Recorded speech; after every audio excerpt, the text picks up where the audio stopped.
بسم اللہ الرحمن الرحیم۔ اللہم صلی علی محمد و آل محمد و عجل فرجہم۔ ہم بات کر رہے ہیں سورہ کہف کی۔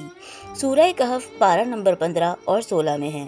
رکوع اس میں 12، کل آیات 110، کلمات اس میں 1577، حروف اس میں 6360 ہیں۔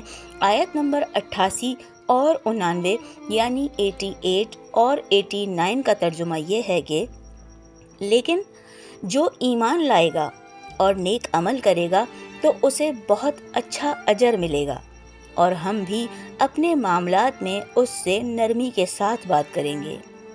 پھر وہ راہ پر ہو لیا۔ مہم سے فارغ ہونے کے بعد ذوالقرنین نے مشرقی علاقوں کی طرف پیش قدمی کا منصوبہ بنایا، یعنی ذوالقرنین مغرب سے واپس مشرق کی طرف چلے۔